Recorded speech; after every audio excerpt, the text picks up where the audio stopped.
सम्मा सम्बुद्ध नमो तस् भगवतो अरहतो सम्मा सम्बुद्धस् नमो तस् भगवतो अरहतो सम्मा सम्बुद्धस् साधु साधु साधु। नमस्ते बंदे जी, आर्या जी, विपश्यना आचार्य और मेरे सारे धम्मा ब्रदर्स एंड सिस्टर्स। तो हम आज के सत्र की शुरुआत करते हैं। हम अभी ये देख रहे हैं कि कर्म किस तरह से करना चाहिए। तो अकुशल कर्म, उसके बारे में हमने जाना कि अकुशल कर्म के क्या रूल्स एंड रेगुलेशंस है, कैसे वो होते हैं, कैसे घटित होते हैं। तो काय से होते हैं, वाचा से होते हैं या मन से होते हैं। तो उससे क्या होता है, हमारा अपाया भूमि का ही पटिसंधि होता है, क्योंकि हम वहीं पे जाएंगे ये कर्म करने से। अभी हम देख रहे हैं कुशला कम्मा। तो हमने कुशला कम्मा में ये देखा था कि जो उसका ऑपोजिट है, कुशल है, उसका उल्टा जो है वही कुशला है। ऐसा हमने वो जो 10 काय देखे थे ना, 10 कम्मा देखे थे। तो काया के 3 थे, वची के 4 थे और 3 मन के थे। अगर हम वो अकुशल कम्मा नहीं कर रहे, यानी पानातिपाता नहीं कर रहे, अदिन्ना दाना नहीं कर रहे, कामे समुच्चयचारण नहीं कर रहे, तो ये काया का अकुशल कम्मा नहीं कर रहे। तो अगर ये नहीं कर रहे तो इसका मतलब हम कुशल कम्मा कर रहे हैं काया का, क्योंकि हम किसी की जान नहीं ले रहे, हम किसी का कुछ ले नहीं रहे, हम कोई क्या बोलते हैं, व्यभिचार नहीं कर रहे। तो इस तरह से उसका ऑपोजिट जो है वो कुशला कम्मा है। लेकिन क्या सिर्फ इतना ही कुशला कम्मा है, बस यही है? तो ऐसा नहीं है। कुशला कामा में करने की अपॉर्चुनिटीज बहुत ज्यादा है। और वो इसलिए भी ज्यादा है क्योंकि वो चित्त से ज्यादा रिलेटेड है। मतलब हर टाइम एक चेतना से करते जाएंगे कर्म, भले हम करें या नहीं करें, लेकिन चेतना अगर कुशल है तो कुशल कर्मा ही कहलाता है। तो इस तरह से हमने लास्ट टाइम पे ये गाथा स्टार्ट कर दी थी कि उसका भी वैसा ही भेद है, कुशला का भी, कि काया से भी होता है, वची से भी होता है और मनो से भी होता है। तो वही 10 कुशला जो अकुशला है वो ना करना ही कुशला है, इतना हमने देखा था। इसके अभी आगे चलते हैं कि और कुशला कैसे होता है। तो कुशल कर्मा करना जरूरी भी क्यों है, क्योंकि अगर कुशल कर्मा करेंगे तो ही संसार को काट सकते हैं और आगे बढ़ सकते हैं। नहीं तो पीछे, अपाया यानी पीछे ही है ना, कि बार बार वहां पे पैर खींचे जाएंगे, नरक में जाओगे या किसी तिरछना यानी एनिमल में बनोगे, या भूत बनोगे, प्रेत बनोगे या असुर बनोगे। तो इस तरह से बस पीछे ही रहोगे और हमेशा आगे बढ़ ही नहीं पाओगे, मुक्ति की तरफ जा ही नहीं सकते। तो आगे बढ़ने के लिए कुशल कर्मा करना बहुत जरूरी है। तो आज हम कुशल कर्मा देख रहे हैं। तो उसमें ही आगे, तो उसके आगे वाली जो गाथा थी 209 पे, तो हमने ये वाली पढ़ ली थी, कामावचरा कुशला पी काया द्वारे पवतम काया कम्मम वची द्वारे पवतम वची कम्मम मनो द्वारा पवतम मनो कम्मम च ती कामा द्वारा वसेना तीविदा होती। तो 3 तरीके से हम कम्मा कुशल कम्मा कर सकते हैं, ये हमने देखा। अभी उसके आगे जस्ट नीचे ही 2 लाइन, तथा दानशील भावना वसेना चित्तु उत्पादा वसेना पाना एतम अत्था विदम होती। तो बोल रहे हैं कि इस तरह से अगर हम और देखेंगे कि कुशला क्या है, तो दान देना, शील में रहना और भावना करना, ये जो है ये भी कुशला कम्मा है। तो लेकिन इसके इस टाइम पे कैसे होता है कि वो बोल रहे हैं ना, चित्त उपादा वसेनापन एता अथा विदा होती। तो अथा विदा यानी 8 तरह से कैसे बोल रहे हैं, तो चित्त बोल रहे हैं। तो कौन सा चित्त, तो यहाँ पे महाकुशल चित्त की बात कर रहे हैं। महाकुशल चित्त से किया हुआ कोई भी कर्म हमारा कुशला ही है, क्योंकि वो महाकुशल चित्त है ना। कुशल कर्म कैसे कर रहे हैं, तो कि उस टाइम पे करते वक्त चित्त की धारा क्या होती है। तो महाकुशल चित्त की जो 8 चित्ताज है, तो 4 ज्ञान विप्युत्तम वाले हैं और 4 ज्ञान संप्युत्तम चित्ता है। वो जो 8 चित्त है उसके द्वारा किया हुआ कोई भी कर्म हमारा कुशल कर्मा कहलाता है। तो उसमें आगे उन्होंने सिर्फ बताया है कि अभी 10 क्रिया क्या है, यानी 10 कर्म ऐसे कौन से हैं जो कुशल है। तो पहले सिर्फ रीड करते हैं, फिर एक एक को देखेंगे। दानशीला भावना अपचयना व्यय वाचा पटिदाना पटा अनुमोदना धम्म सवना धम्म देसना दिट्टी उजुकमा वसेना दशा विदम होती। तो बोल रहे 10 तरीके से इस तरह से कर्म है। तो क्या कर्म है, तो दान देना, वो सबसे फर्स्ट ही बताया है कि कुशल कर्म में है दान देना। तो दान किस चेतना से करना, तो यहाँ पे उन्होंने ज्यादा मेंशन नहीं किया, सिर्फ बोला कि दान ये कुशल कर्म है। तो अभी इसमें दान जब हम देते हैं, तो दान देने से पहले कि मुझे दान देना है, ये एक चिंतन मन में आना चाहिए कि दान देना है।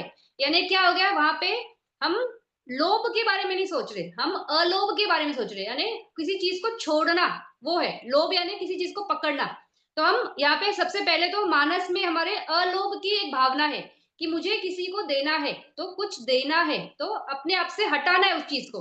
तो लोभ नहीं है, तो अलोभ है। तो इस तरह से एक चेतना।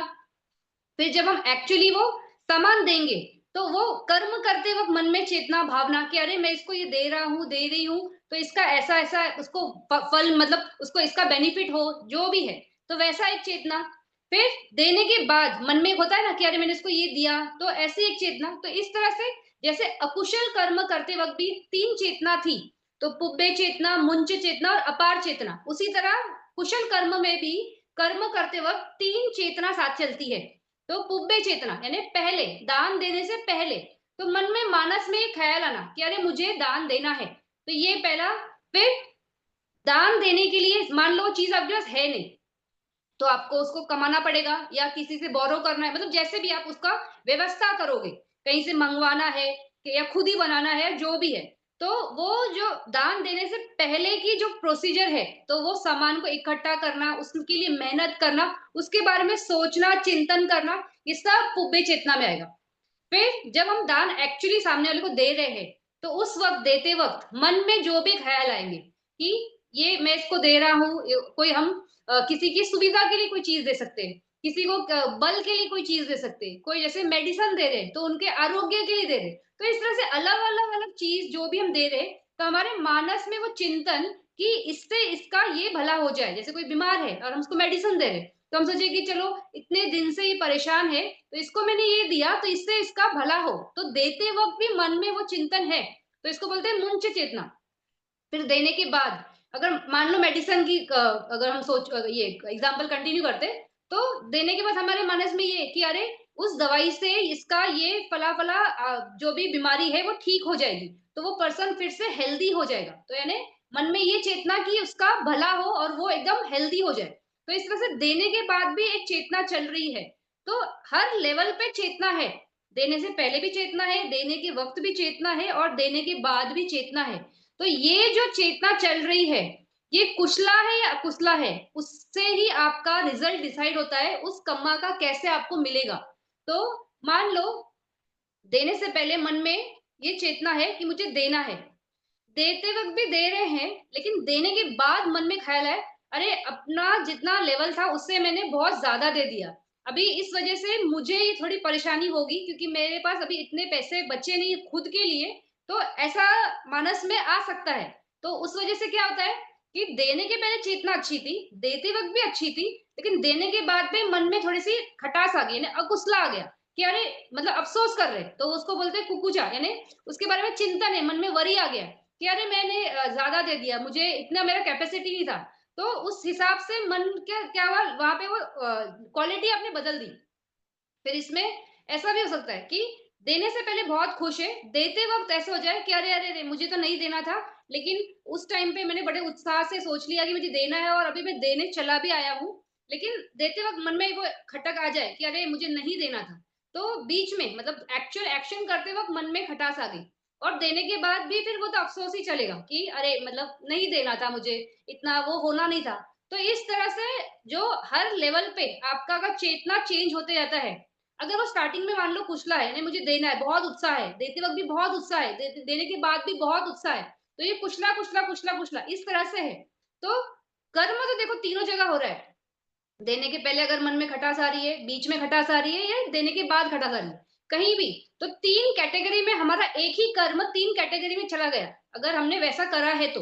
अगर नहीं किया और एक ही कैटेगरी से मतलब एक ही इससे जा रहे कुशला, कुशला, कुशला तो वो एक कैटेगरी है। अगर करने से पहले खराब है मन में तो अकुशला, फिर कुशला कर रहे हैं उस टाइम पे थोड़ा-सा न्यूट्रल माइंड में और देने के बाद भी कि ठीक है दे दिया। तो अकुशला, कुशला, कुशला फिर या तो कुशला, अकुशला, अकुशला ऐसे भी हो सकता है।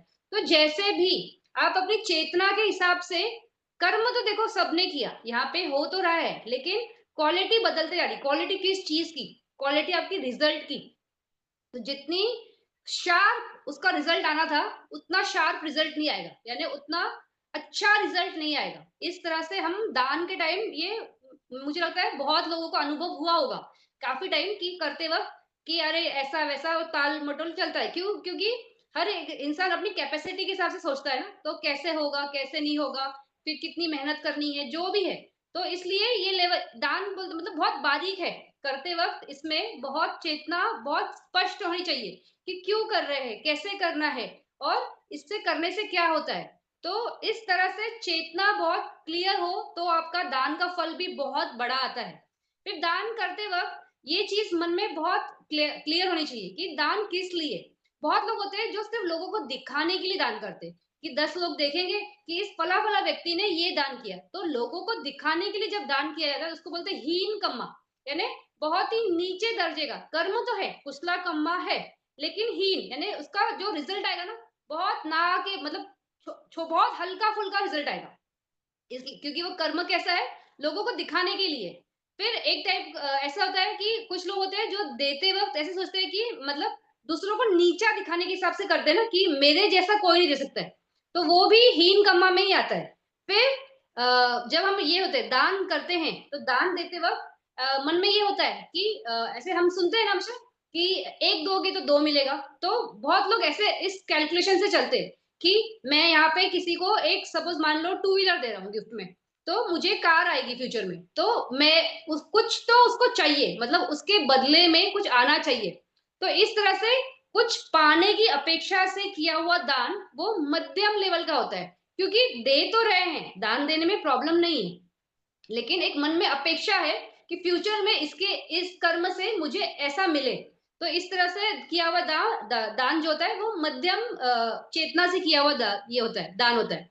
फिर एक होता है कि देने वाला एक शुद्ध चेतना से देता है कि मेरा भला हुआ, किसी और का भी भला हो, मेरे पास एक कैपेसिटी है कि मैं ये दे सकता हूँ, दे सकती हूँ, तो वो उस चेतना से दे रहा है। तो वहाँ पे उसको कुछ पाने की अभिलाषा नहीं है, किसी को नीचा दिखाने की अभिलाषा नहीं है, 10 लोगों में वाहवाही करवाने की अभिलाषा नहीं है। तो इस तरह की जो चेतना से जो दान देते हैं, इसको बोलते हैं प्रणीत, यानी बहुत सुपीरियर क्वालिटी, मन की अवस्था जो है बहुत सुपीरियर क्वालिटी है।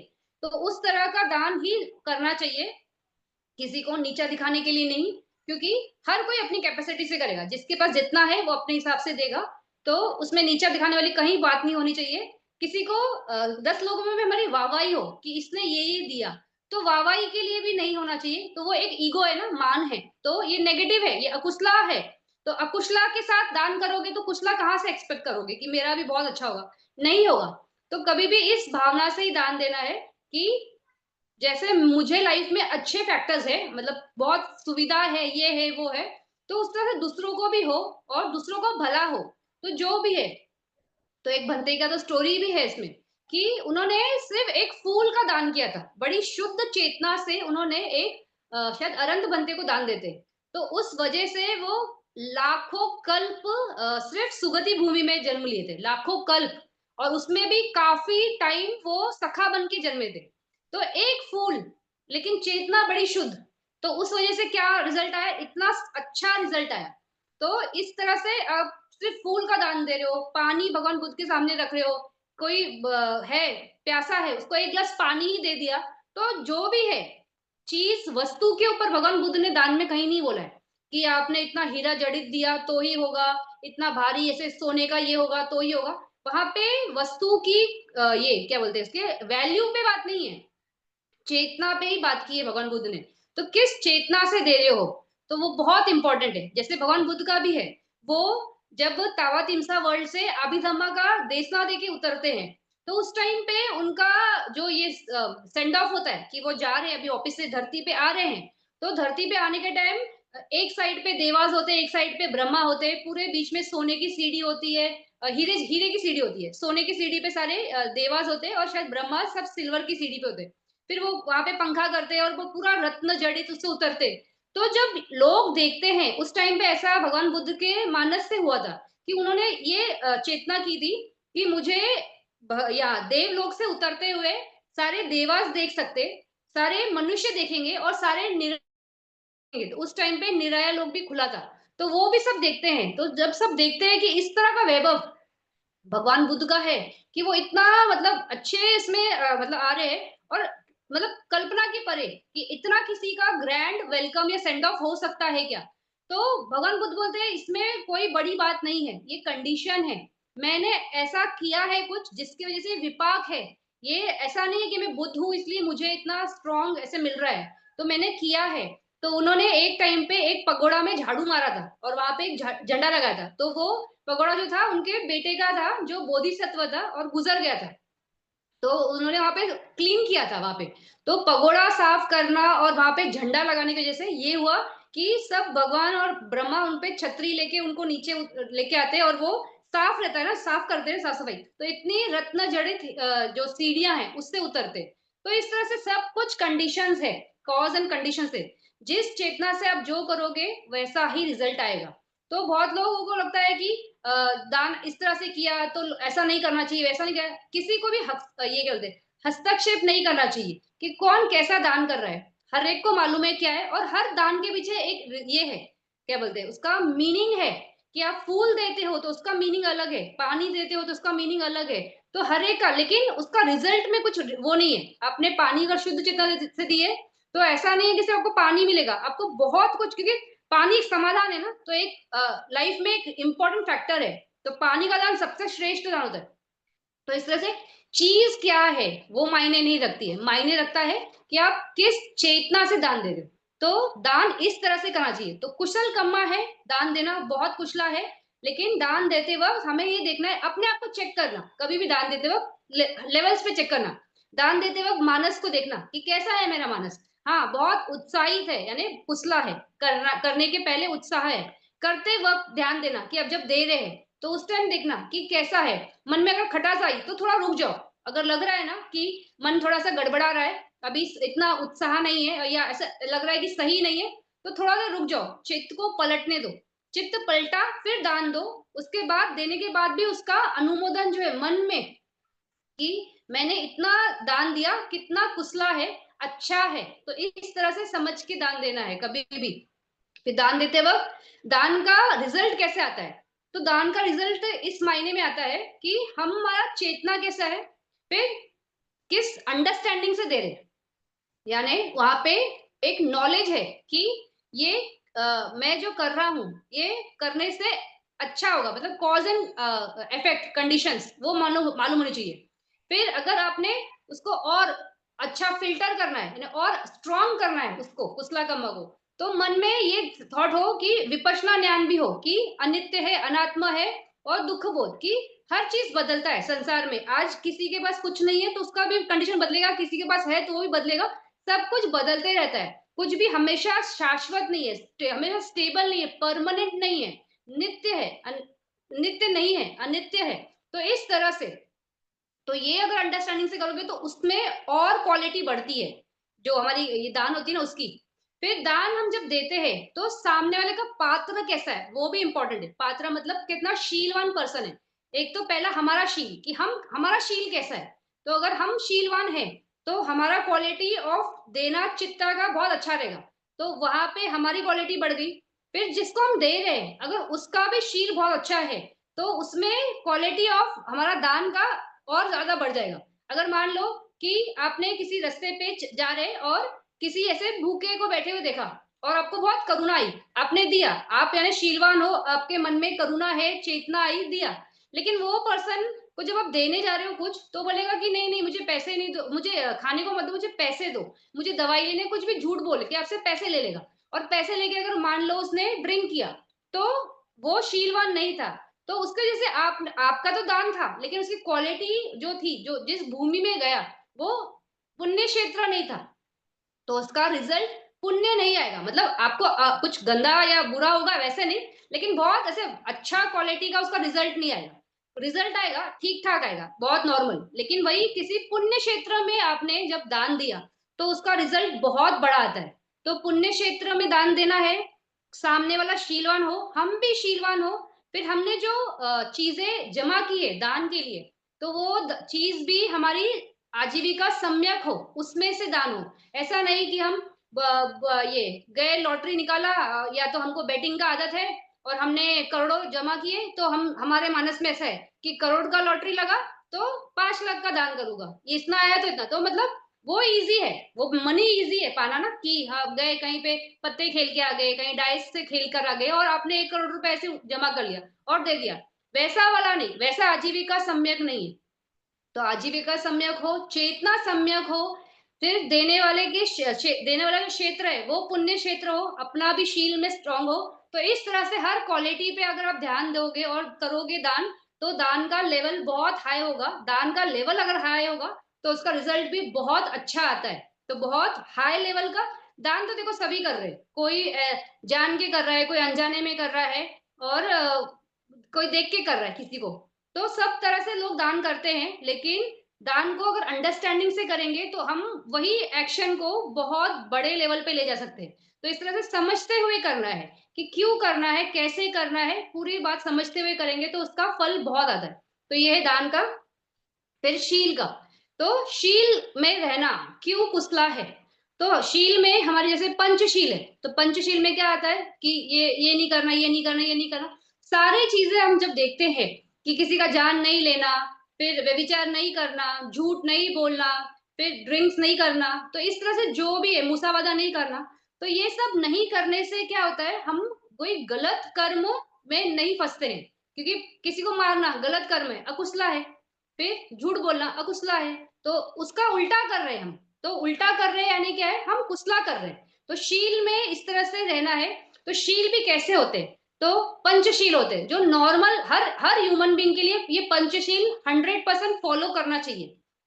हम करते नहीं है, लेकिन अगर करें तो उसका रिजल्ट बहुत अच्छा आता है। तो इस तरह से पंचशील में होना ही चाहिए, मतलब हो अगर आपको नॉलेज है कि ये पंचशील है और आपने उसको फॉलो किया तो उसका रिजल्ट बहुत कुशल है, क्योंकि आप 5 अकुशल कर्मों से बचते हो ना। और ये 5 अकुशल कर्म छोटे मोटे नहीं है। किसी का जान लेना बहुत बड़ी बात है, किसी का चोरी करना बहुत बड़ी बात है। फिर मूसा वाचा में मैंने बोला ना, पिरुसे वाचा, ये पिसुना वाचा, परुसा वाचा और समापला, ये चारों आते हैं, तो हम सिर्फ मूसा वादा बोलते हैं।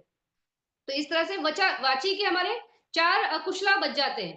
फिर कामेसु मिच्छाचारा, वो अगर नहीं करते हो तो आपका मानस क्लीन रहता है, और आपका ये मतलब ये बहुत नेगेटिव मतलब है अगर आप करते हो। तो इस तरह से हर कर्म में आपका क्या है, आप फिल्टरिंग करते हो। तो ये 5 शील तो कोई भी फॉलो, मतलब हर एक को फॉलो करना ही चाहिए। फिर शील सिर्फ 5 है या 8 है या 10 है, या जैसे भंतों के होते हैं तो 200 से ज्यादा शील है, भिक्षु के 300 से ज्यादा शील है। तो इस तरह से शील अलग अलग अलग है। तो नॉर्मल पर्सन के लिए तो 5 या 8, तो 8 वाले कौन से, उपोषद के जो 3 शील और आए थे वो। तो वो जो 3 शील है वो क्या है, वो और अपने आपको अच्छा करने के लिए है। तो ये जो 5 है अगर ये टूटे तो ये पाप कर्म कहलाते हैं। तो अगर पानाति पाता हो गया तो ये पाप है, चोरी करी वो पाप है। लेकिन जो 3 शील है उपोषद के कि 12 के बाद खाना नहीं खाएंगे, या ऊंचे गद्दे पे नहीं सोएंगे, जो मतलब बहुत कंफर्टेबल बेड है उस पे नहीं सोओगे, या बहुत ऐसे मेकअप और टाइम पास नहीं करेंगे। जैसे आज है ना इंस्टाग्राम रील यूट्यूब, कंटिन्यूस बैठ के लोग सिर्फ अलग अलग देख रहे हैं, लेना देना कुछ नहीं है, मालूम भी कुछ नहीं है, लेकिन किसी का भी जोक देख रहे, किसी का भी कोई भी इवेंट्स देख रहे, किसी की भी प्राइवेट पार्टीज चल रही है वो सब दिखा रहे, कुछ भी दिखाते हैं, हम सिर्फ बैठ के वो टाइम पास करते रहते।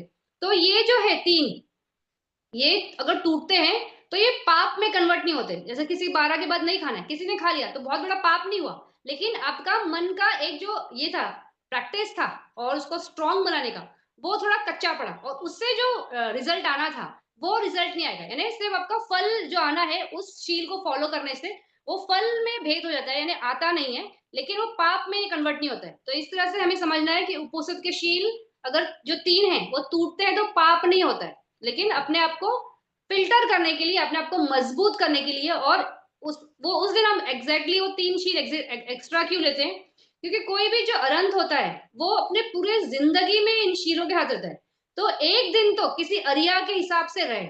हम अरिया अरिया का लेवल तो बहुत ऊपर होता है, तो उनके हिसाब से रहने के लिए हम अपने आप को थोड़ा अभ्यास कराने के लिए, प्रैक्टिस कराने के लिए हम उपोषद करते हैं। फिर उपोषद जो का जो शील है, 8 शील है, वो जरूरी नहीं है कि उपोषद के दिन पे ही करना चाहिए। यानी जो 2 अष्टमी आती है, एक अमावस और एक पूर्णिमा, ये 4 दिन, तो महीने के 4 दिन में ही ये उपोषद के शील होने चाहिए, ऐसा जरूरी नहीं है। आप कभी भी उपोषद का शील ले सकते हो। क्यों, क्योंकि वो खुद के लिए अभ्यास है ना, कि मुझे और अच्छा करना है। तो आप 8 शील ले सकते हो, 10 शील ले सकते हो, तो इस तरह से 8 या 10 जैसे भी है। फिर सामिनेर के और सामिनेरी के भी शील होते हैं, तो उनके तो यही होते हैं, यही वाले पे प्रैक्टिस करते रहते हैं, तो उनके लिए भी वैसे ही होते हैं। तो इसके बाद जो भिक्खु और भिक्खुनी के होते हैं, उनके जो शील होते हैं वो कैसे होते हैं कि उनको वो एक्स्ट्रा शील या इतने ज्यादा शील मिलते कब है, तो जब उनका ये होता है उनकी प्रवज्ञा होती है। तो सीमा हॉल में उनको वो सारे शील दिए जाते हैं। तो वो उनके जीवन का आधार है, उनको इस तरह से रहना है। तो इस तरह से रहने हैं तो उसके लिए उनको बताया जाता है कि ये तुम्हारा शील है। तो हर टाइम पे जो जिस टाइम पे अमावस्या होती है, पूर्णिमा होती है, तो उस दिन पाठीमुख, तो उस दिन वो अपने शीलों को बोलते हैं और उसमें से कुछ टूटा, तो उसको वो सामने से एक्सेप्ट करते हैं और उसके बाद फिर से वो शील ना टूटे इस पर प्रैक्टिस करते हुए वो आगे बढ़ते हैं। तो ये भी एक लेवल है प्रैक्टिस करने का, जैसे हम पंचशील का अभ्यास करते हैं रोज की लाइफ में कि हमारे हाथ से ना हो, लेकिन हो जाता है कि कभी किसी मच्छर को मार दिया, किसी छिपकली को मार दिया, किसी मूंगी को मार दिया, जान के या अनजान के तो नहीं, लेकिन जान के किया तो ऐसा शील टूटता है।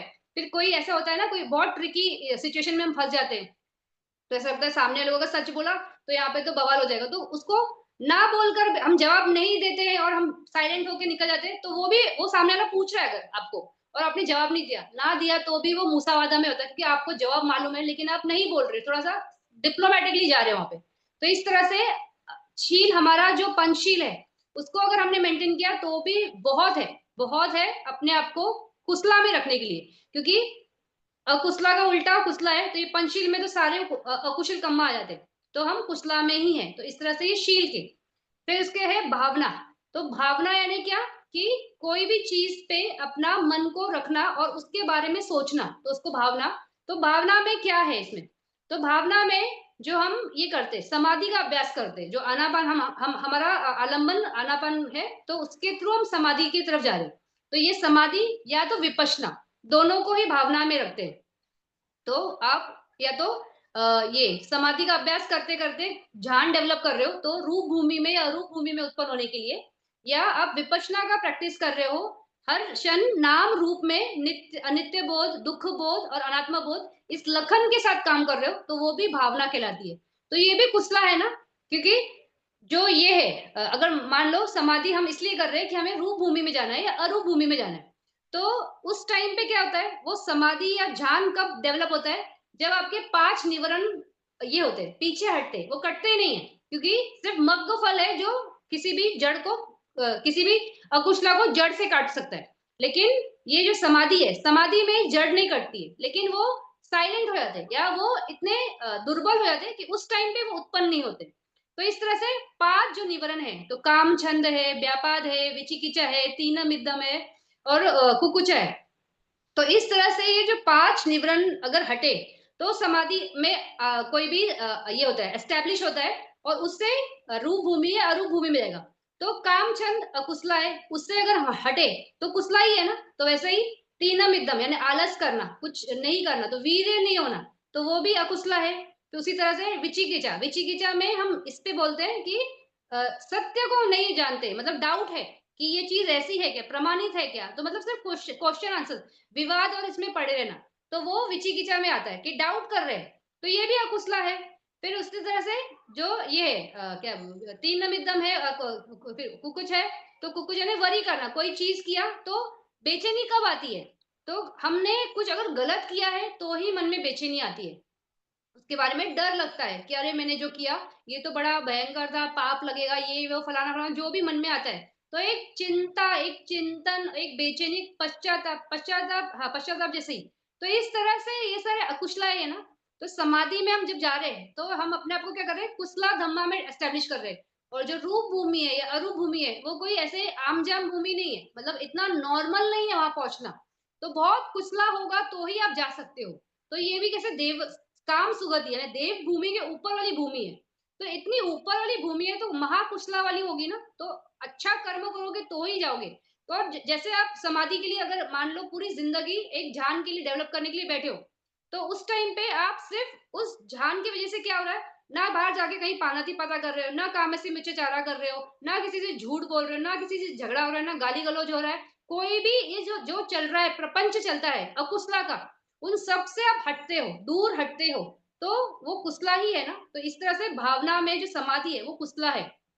तो जो हमारी विपश्यना है, विपश्यना तो कुशला ही है, क्यों, क्योंकि वो जन्म जन्मांतर के जितने भी हमारे अकुशला है सबको काट देगा। तो उनको काट देगा तो क्या होगा, अकुशल कटा तो बचा क्या, तो बचा सिर्फ कुशला ही ना। तो इस तरह से ये कुशला धम्मा है। तो इसलिए भावना को भी यहाँ पे पुण्य क्रियावत्तु, तो ये हम जो बात कर रहे हैं ये सारे पुण्य क्रियावत्तु में आते हैं। पुण्य यानी कैसे अपने आप पुण्य को अर्जित करे। किन कर्मों से?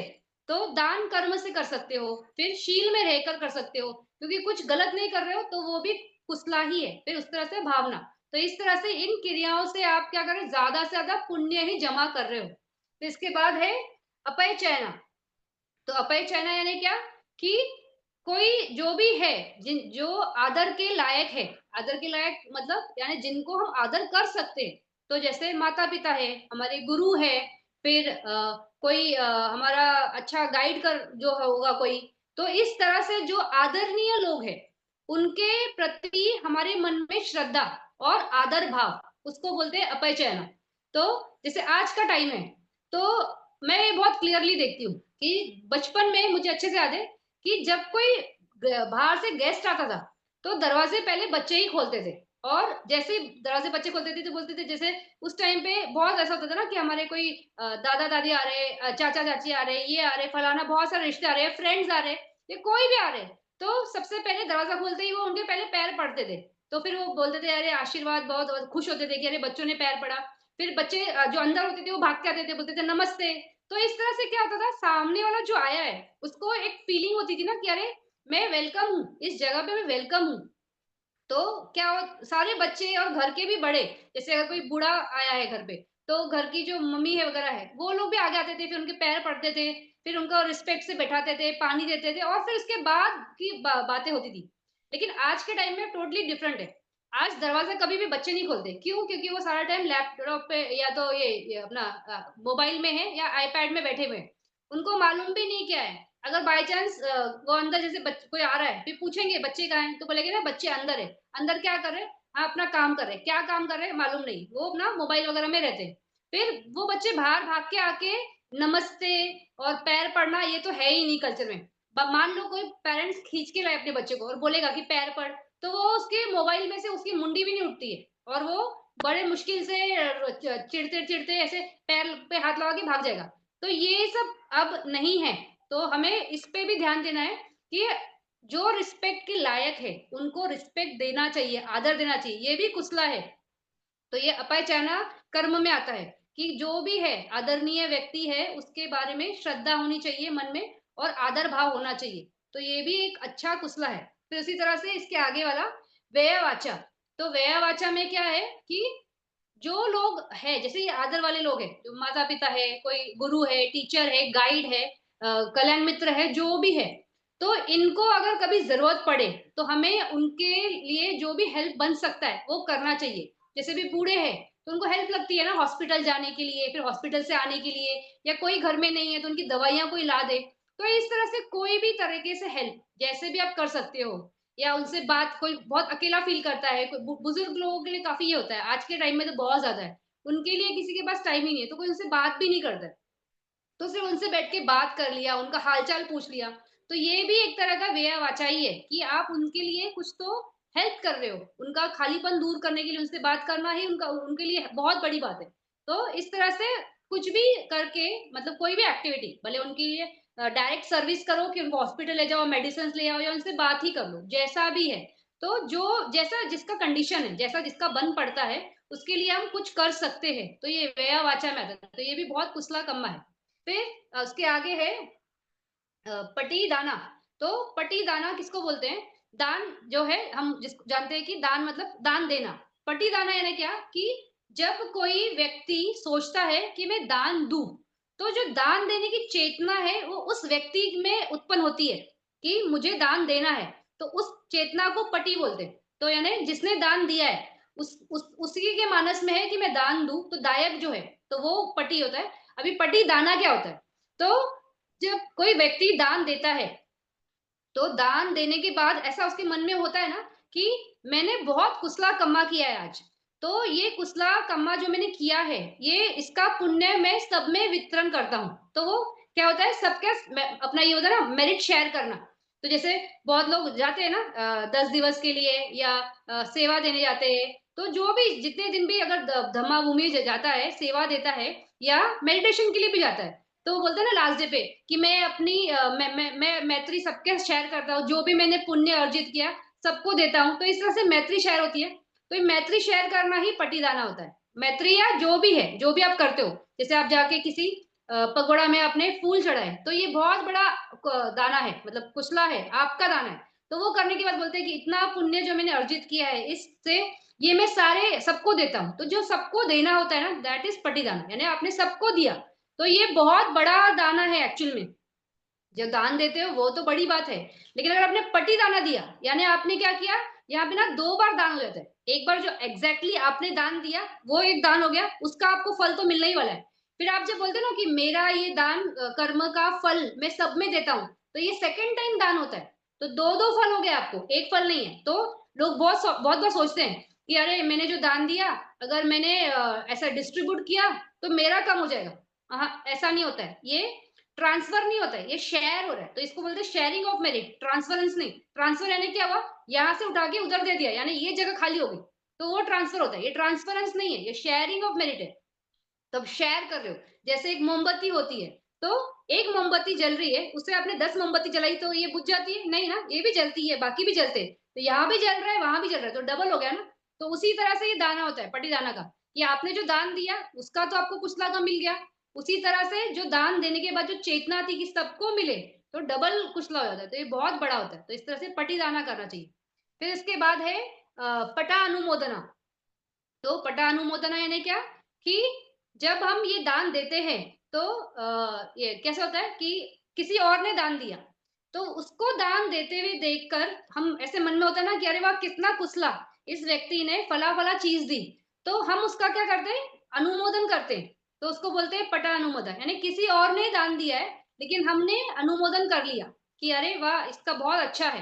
तो वो पटा अनुमोदन होता है कि जो भी है, तो इसमें ऐसा ये बोलते हैं ना, बहुत लोग सोचते हैं, जैसे थाईलैंड में मैंने देखा है बहुत, वो बहुत ऐसे गोल्ड के ना शीट्स के शीट्स देते हैं, तो बहुत बड़ा है।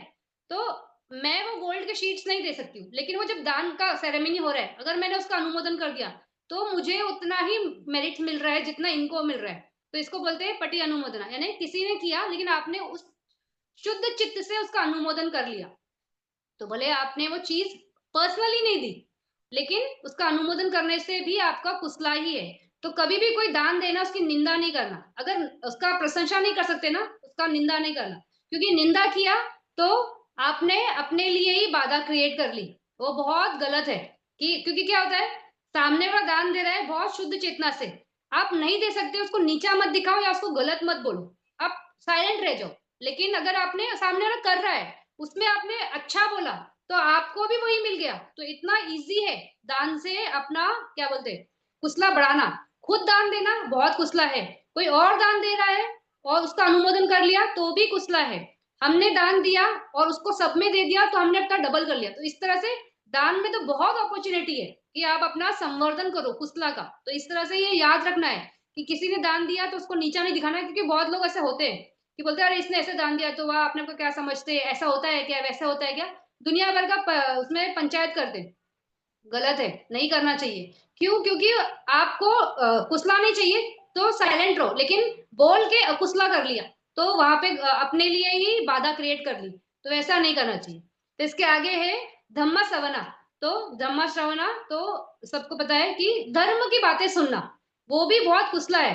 आज दुनिया में धर्म के बारे में कौन बात कर रहा है? ना के बराबर लोग बात कर रहे हैं। धर्म क्या है? धर्म मतलब मैं धर्म नहीं बोल रही हूँ, धम्मा के बारे में, धर्म वर्ड निकल रहा है मुझसे, धम्मा ही बोल रही हूँ। तो धम्मा के बारे में कौन बात कर रहा है? ना के बराबर लोग बात करते हैं। फिर धम्मा के बारे में समझना भी कितनों को है, ना के बराबर है। लोगों को लगता है उनको सब मालूम है धम्मा के बारे में, ये ऐसा है, ऐसा है, खुद की ही धारणा बना के रखी है बहुत लोगों ने, और उनको लगता है यही धम्मा है। धम्मा इतना बड़ा है, इतना विशाल है कि उसको समझना बहुत टाइम लगता है, और क्लैरिटी होनी चाहिए मन में कि हमें क्या हमारा चेतना कैसा है, हमारा चित्त कैसा है, हम क्या जानना चाहते हैं। बहुत अभी भगवान बुद्ध ने 84,000 ये दिए थे क्या, अलग-अलग गाथा बताई है वगैरह। तो इतनी बार उन्होंने बताया, उनके लाइफ टाइम में कितनी बार हर एक व्यक्ति ने, जैसे ये अपना आनंद भंते ही है, आनंद भंते ने हर लेक्चर सुना था उनका। तो वो बोले थे क्या कि मुझे अरे ये एक बार में मैंने सुन लिया, मुझे वापस नहीं सुनना है। तो ऐसा नहीं है। जितना आप धम्मा को सुनोगे, जितना समझोगे, उतना आपका ये कुशला चित्त बहुत स्ट्रांग होते जाता है। आपका कॉन्फिडेंस बढ़ते जाता है, आपका वीर्य, आपका उसमें छंद, आपका ये डिजायर, ये सब बहुत स्ट्रांग होते जाता है। तो सुनना भी बहुत कुशला है। फालतू की बातें सुननी है, कोई मूवी का रिव्यू करना है, पिक्चर देखनी है 3 घंटे बैठ के, ये सब से उसमें उसमें से मिल क्या रहा है? कुछ भी नहीं। सिर्फ हम अपना एक टाइम पास कर रहे हैं और अपना समय गवा रहे हैं। लेकिन उसकी जगह अगर हम कोई धर्म की बात बता रहा है, अच्छा बता रहा है, हमें कितना समझता है नहीं समझता है वो साइड में रखो, लेकिन अगर हम सुनने का भी प्रयास करते, एक चेतना रखते, तो ये भी आपका प्रज्ञा को डेवलप करने का बहुत सिंपल टूल है। प्रज्ञा इतनी आसान नहीं डेवलप करना, जो अमोहा है ना वो इतना आसान नहीं है। लोगों को लगता है कि वो बड़े प्रज्ञावान है, उनको हर बात और बारीकी समझती है, लेकिन बहुत बार चूक होती है। तो चूक ना हो, हम जितना सुनेंगे उसमें उलझने वाली कोई बात नहीं है।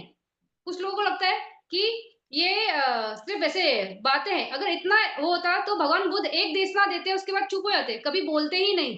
लेकिन वो कहीं ऐसे रुके ही नहीं ना, वो उन्होंने बोलते ही गए, क्योंकि हर मानस अलग है, हर हर एक का समझने का तरीका अलग है। किसी को कोई एग्जाम्पल से समझेगा, किसी को कोई एग्जाम्पल से समझेगा, तो जिस एग्जाम्पल से भी आपको समझे। तो इसलिए श्रवण यानी सुनना बहुत जरूरी है, धर्म की बातें सुनना बहुत जरूरी है, ये भी बहुत कुशला है। तो एक धम्म श्रवणा, फिर धम्म देशना, धर्म के बारे में बताना, ये भी बहुत कुशला है। ऐसे वैसे कुछ भी स्टोरी बताना या कोई भी बात जिसका कोई सर पे टांग नहीं है और जिसके बारे में कोई अंडरस्टैंडिंग नहीं है, बहुत इजी है। कुछ भी ऐसे काल्पनिक बोलना और कुछ भी ऐसे फेक मारना वगैरह, लेकिन धर्म के बारे में बताना उस हिसाब से कि ऐसा है, ये बहुत कुशला है। और धम्म देशना देना मतलब ऐसा नहीं है कि जो उसके बारे में घंटों बात कर सकता है वही धम्म देशना है।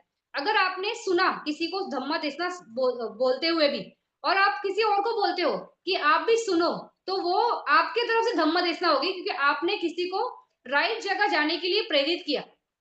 तो वो भी धम्म देशना है कि आपने धर्म के बारे में ही बोला, कि सामने वाला ऐसा ऐसा बोल रहा था ये धर्म के बारे में, और ये ऐसी ऐसी बातें हैं और ऐसा ऐसा होता है।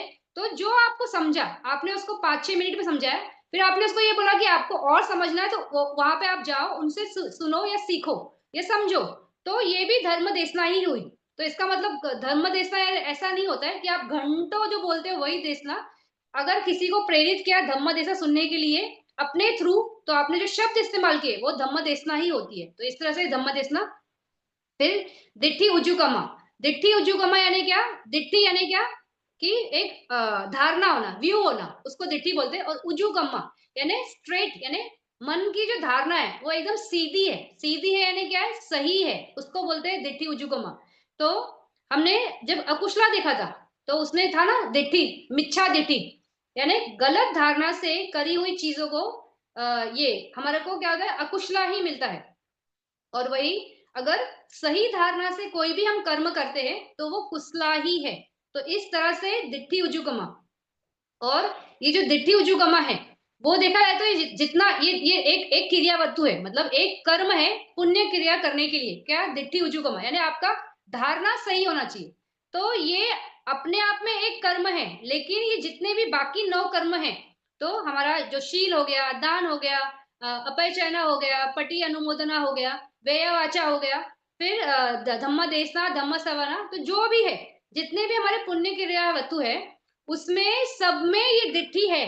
क्योंकि आपको अंडरस्टैंडिंग है ना, धारणा है ना मन में कि सही धारणा है कि दान देना कुशला है, तो ही आप दान दोगे।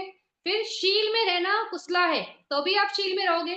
धर्म के बारे में किसी को बताना ये कुशला है, तभी आप बताओगे। नहीं तो लोग सोचेंगे ना कि मुझे क्या पड़ी है लोगों को बताने के लिए, जो जिनको समझना है खुद समझे, नहीं समझना है नहीं समझे। तो नहीं, वो अंडरस्टैंडिंग है ना कि बताना भी कुशला है, फिर सुनना कुशला है। तो इस तरह से जितने भी हमारे क्रिया वस्तु है ना, उसमें ये दिट्ठी होता ही है, लेकिन ये सम्मा दिट्ठी है, ये नॉर्मल, ये रॉन्ग वाली दिट्ठी नहीं है। तो सम्मा दिट्ठी, तो सम्मा दिट्ठी यानी राइट, प्रज्ञा, विजडम, तो उसको बोलते हैं दिट्ठी। तो इसमें दिट्ठी उजुगमा यानी अपने मन को, मानस को, धारणा को इतना स्पष्ट रूप से सीधा करना। क्योंकि देखो कोई टेढ़ा मेढ़ा है तो वो बोलते हैं ना टेढ़ी खीर, तो मतलब बहुत मुश्किल है, डिफिकल्ट तो समझाना या समझना उस चीज को। लेकिन आपकी अगर मन की जो धारणा है वो सीधी है, यानी एकदम स्ट्रेट है, तो आपको कोई भी बात बताई जाए तो बहुत आराम से आप समझोगे, उसी हिसाब से समझोगे जिस हिसाब से बताई जा रही है। उसमें खुद का कुछ काट छोड़ बढ़ा छोड़ा के कुछ नहीं है। तो कोई कुछ बता रहा है तो ये ऐसा है तो ये ऐसा ही होगा, अगर कुछ ये होता है, डाउट है, तो आप पूछ के उसको क्लियर कर सकते हो। तो इस तरह से आपके अंदर दिट्ठी होनी चाहिए कि कैसी धारणा है, तो वो सही धारणा है। तो धारणा में हमेशा ये बात याद रखना है कि हमें ये अंडरस्टैंडिंग बहुत अच्छे से होनी चाहिए कि हम अपने कर्म की संतान हैं। तो हमारे लाइफ में जो भी घट रहा है आज हमारे लाइफ में, अच्छा या बुरा, जो भी घट रहा है, हम हमारे ही कर्म की संतान है। तो अच्छा कुछ हमारे हाथ से हुआ तो हमारी लाइफ में अच्छा अच्छा अच्छा हो रहा है। हमने ही कुछ बुरा किया है तो उसी की वजह से हमारी लाइफ में बुरा बुरा बुरा बुरा हो रहा है। लेकिन इसका मतलब ये नहीं है कि इसी के साथ जीवन धारा चलेगी। इसके साथ ये अंडरस्टैंडिंग भी है कि जिस तरह से अगर मेरी लाइफ में गलत फैक्टर्स आ रहे हैं या गलत मुझे अनुभव आ रहे हैं, तो उस हिसाब से मैंने ही कर्म किया था, उसी के संतान में मुझे ये मिल रहा है। तो आज मैं अपनी प्रज्ञा से सही निर्णय लूं, सही डिसीजन के साथ सही कर्म करूं, तो आगे फल भी मुझे ही सही आएगा। तो हम अपने आप का जो भी है उसको हम क्या कर सकते हैं, हम उसको ठीक कर सकते हैं, ठीक करने का अभ्यास कर सकते हैं और इसी से ठीक हो सकता है। तो बिगाड़ा भी हमने है, बनाएंगे भी हम ही, कोई और हमारे लिए बना नहीं सकता, कोई और हमारा बिगाड़ नहीं सकता। हाँ, होता है कर्म के फैक्टर से कुछ हमारा अकुशला ना होते हुए भी हम पे ठोक दिया जाए या हो जाए, तो वो उसको बोलते हैं ग्रुप के हिसाब से। तो जैसे अगर एक ग्रुप है उसमें किसी का अकुशला बहुत स्ट्रांग है, तो उसको वो पड़नी है मार, लेकिन हम उसके साथ हैं ना तो हम पे भी वो इम्पैक्ट आता है। तो वैसा भी कर्म का पड़ता है, लेकिन हम वो सब नहीं सोच के एक अकेले के हिसाब से अपना क्या बोलते हैं इंडिविजुअल के हिसाब से सोचेंगे, तो अपने हिसाब से हम कर सकते हैं।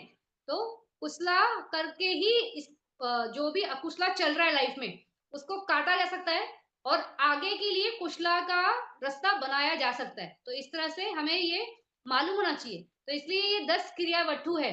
तो जो पुण्य क्रियावठु, आप अकुशला नहीं कर रहे हो तो कुशला ही कर रहे हो, वो तो अंडरस्टैंड है। लेकिन उसके अलावा और कुशला संवर्धन कैसा करना है, तो ये 3 करने से ये 10 जो ये है दान, शील, भावना, ये 3 है, उसकी कैटेगरी 3 है, उसके बाद फिर उसमें आगे आगे है। तो ये 3 कैटेगरी से किया हुआ जो कर्म है, उससे हमारा कुशला बढ़ता है। अभी हम बोल रहे हैं दान, शील, भावना, ये 3 कैटेगरी है। तो जो हमने ये 10 बात की है, तो इसमें से दान में कौन आता है, तो दान में दान आता है, फिर पट्टीदान आता है और ये पटा अनुमोदन आता है। तो ये तीनों जो है वो दान में आते हैं, क्योंकि दान देना वो दान ही है, वो मालूम है। फिर पट्टीदाना यानी जो हमने दान दिया है तो उसको हमने दूसरों से शेयर किया, और पटा अनुमोदन यानी किसी और ने दान दिया लेकिन हमने उसका शुद्ध चेतना से ये कर लिया, क्या कर लिया, अनुमोदन कर लिया, तो वो भी हमारा दान में ही आ गया, हमारा ही दान में आ गया। तो इस तरह से दान का है। फिर शील का, शील में शील जो है वो खुद ही है। फिर अपरिचयना यानी आदर सत्कार करना, तो हम यहाँ पे क्या कर रहे हैं, वाणी का गलत इस्तेमाल नहीं कर रहे ना। और काया का, तो आदर करने के लिए नमस्ते करते, पैर पड़ते, तो ये इस तरह से बॉडी का भी हमने यूज किया। फिर व्यया वाचा, व्यया वाचा में किसी को मेडिसिन ला के दे रहे, हॉस्पिटल लेके जा रहे, कोई गिर गया उसको उठा रहे, तो इस तरह से अपना चेतना भी चल रही है और काया से भी हम अच्छे कर्म ही कर रहे हैं ना। तो ये शील में आते हैं। तो उसके बाद जो भावना है, तो भावना में भावना यानी समाधि का अभ्यास करना है या विपश्यना का, जो भी कर रहे हैं वो एक कुशला ही है। फिर धम्मस सुनना, ये भी कुशला है, क्योंकि मानस अच्छी चेतना, अच्छे विचार उसके साथ है। फिर धम्म देसना यानी कोई जो बताता है इसके बारे में, हम नहीं बता रहे तो किसी और को अगर हमने इसके बारे में बताया तो वो भी धम्म देसना में ही आता है। और दिट्ठी उजुकमा, तो सम्मा दिट्ठी कि हमारा जो अंडरस्टैंडिंग है वो क्लियर है, वो राइट है, तो ये दिट्ठी उजुकमा होता है। तो इस तरह से ये 10 क्रियावस्तु 3 कैटेगरी में चले जाते हैं, तो दान में चले जाते हैं, शील में आते हैं और भावना। तो इस तरह से, लेकिन जो 10 कैटेगरी में हम जैसे बोल रहे हैं, ये कौन सा दिट्ठी उजुकमा, वो भावना में, लेकिन वो भावना के साथ हम उसको शील में भी बोलेंगे, दान में भी बोलेंगे, क्योंकि दान देना अच्छा है ये समझ है तो ही हम दान देंगे ना, तो वहां पे दिट्ठी है, सम्मा दिट्ठी है। उसी तरह शील में किसी को मारना, किसी से गाली गलौज करना, चोरी करना, ये सब हम नहीं करेंगे क्योंकि ये गलत है, कुसला है। तो ये अंडरस्टैंडिंग है, तो ये भी प्रज्ञा से आती है। तो दिट्ठी उजुकमा सबके साथ है, लेकिन बोलते वक्त हम कैटेगरीज में उसको इस भावनावली में बोलते हैं, लेकिन वो सबके साथ ही है। तो इस तरह से ये 10 इसके आगे चलते हैं उसी पेज पे। तम पाना एतम विसति विदम पी कामा वचरा कमम इच एवा संखम गच्छति। फिर वो बोल रहे हैं कि किस तरह से, तो ये बोला ना तम पाना इतम विसति विधम, विसति यानी 20। तो जो कामा वचरम कमम, तो कामा वचरा कमम यानी इस काम भूमि में हमारे जो भी कर्म होते, कर्म एग्जैक्टली कर्म, वो 20 चित्त से होते हैं। तो 20 कौन से, 12 अकुशल से जो हम कर्म करते हैं वो कर्म है, और जो 8 महाकुशल चित्त से होते हैं तो वो 4 ज्ञान संप्युतम यानी प्रज्ञा के साथ, अंडरस्टैंडिंग के साथ, और 4 ज्ञान विप्युतम। तो इस तरह से 12 और 8 ये 20 हो गए। तो ये 20 चित्त से ही हम इस काम भूमि में सारे कर्म करते हैं। तो हमारे जितने भी कर्म है, एक्शंस है, तो इसी कैटेगरी में हो गए, या वो अकुशला होगा या वो कुशला होगा। फिर अकुशला में वो लोभ से हो सकता है, दोष से हो सकता है, मोह से हो सकता है। फिर काम ये कुशला में वो ज्ञान संप्युतम हो सकता है, ज्ञान विप्युतम हो सकता है। तो जैसे भी अगर अंडरस्टैंडिंग से कर रहे हैं तो काम संप्युतम, ये सॉरी ज्ञान संप्युतम है, और अंडरस्टैंडिंग के बगैर कर रहे हैं तो ज्ञान विप्युतम है। तो इस तरह से इसके अलावा और कोई चित्त से काम भूमि में कर्म नहीं होता है। तो वो ही बता रहे कि कामा वचरा गच्छति, मतलब इस काम भूमि में 20 इन चित्तों से हमारे कर्म होते हैं। तो वो बताया। इसके आगे पेज, नेक्स्ट पेज पे रूपा वज्रा कुशल 210 पे देखना। रूपा वज्रा कुशलम पाना मनोकमम एवा तंचा भावा भावनामय अपन्ना पतम झाना भेदानी पंचम विदा होती। अभी हमने काम भूमि का बात कर लिया कि काम भूमि में कैसे कर्म होता है। तो इन 20 चित्तों से इस काम भूमि में कुशला कर्म होता है। अभी रूप भूमि का बात कर रहे हैं। तो रूपा वचरा कुशलम पाना मनोकमम एवा। तो जब हमने काम भूमि का बात किया था तो हमने ये बोला था ना कि काम भूमि में 3 तरीके से कर्म होता है। तो काया से हो सकता है, वची से हो सकता है, और मन से हो सकता है। लेकिन रूपा वचरा भूमि में वहां पे सिर्फ मनोकम्मा होता है, यानी मन से ही होता है। क्यों? क्योंकि जो ध्यान डेवलप कर रहे हैं उस ध्यान को, समाधि है ना, तो मन से ही हो रही है वो समाधि। हम उसमें हाथ पैर हिला नहीं रहे, हम किसी से बात नहीं कर रहे। तो समाधि का जो है वो मन के लेवल से ही करा हुआ, डेवलप किया है वो ध्यान। जो ध्यान की अवस्था डेवलप कर रहे हो वो मन से की है। तो इसलिए कुशला कम्मम पाना मनोकम्मम, तो मन का ही है कम्मा। कुशला कौन सा? रूपा वचना कुशला, वो बोल रहे। पितंच भावनामय अपतबम ध्यान भेदानी पंचविधम होती। फिर ये बोल रहे इस तरह से जो हम लोग हमें ध्यान डेवलप करते हैं तो कैसे हैं, तो 5 भेद से है ना। तो रूपा वचरा कुशला, फर्स्ट ध्यान, प्रथम ध्यान, फिर द्वितीय ध्यान, तृतीय ध्यान, चतुर्थ ध्यान और पंचम ध्यान। तो इस तरह से 5 तरह से हम ध्यान डेवलप करते हैं। तो आपने अगर फर्स्ट लेवल का ध्यान डेवलप किया तो आप फर्स्ट ध्यान से, फर्स्ट जो लेवल है, तो जो ध्यान भूमि ये रूपा वचरा की फर्स्ट ब्रह्मा भूमि है, वहां पे उत्पन्न होते हो। फिर सेकंड ध्यान डेवलप किया है और थर्ड ध्यान डेवलप किया है, तो उससे आप रूप भूमि के जो सेकंड और थर्ड जो है वो एक ही भूमि में होता है, तो आगे की 3 भूमि में चले जाते हो। फिर चतुर्थ ध्यान से किया है तो थर्ड, उसके ऊपर वाली जो भूमि है 3 जो है उसमें चले जाते हो। और अगर पंचम ध्यान से किया है तो उसके ऊपर वाली जो भूमि है 6, उसमें चले जाते हो। तो इस तरह से जितने ये है क्या बोलते हैं भूमि है रूपा वचरा के, तो हर एक में जाने के लिए अपना ही कुशला जो है, जिस भूमि का, उसी के हिसाब से विपाक आएगा। फर्स्ट जान है तो फर्स्ट जान का विपाक आएगा, सेकंड जान है तो सेकंड जान का विपाक आएगा, थर्ड है तो थर्ड का विपाक आएगा, फोर्थ है तो फोर्थ का विपाक आएगा, फिफ्थ है तो फिफ्थ का विपाक आएगा। तो इस तरह से अपना अपना विपाक, जैसे हम कुशला का देख रहे थे इसके पहले हमने जो देखा, तो कुशला कम्मा करते वक्त कौन सा कुशला कर रहे हैं, तो ये वाला कर रहे हैं, तो इससे हमारा ये रिजल्ट आएगा। अभी हमने उसको टच नहीं किया कि कुशला का कैसे क्वालिटी चेंज होता है, क्योंकि वहां पे क्वालिटी में ये है ना, भेद है।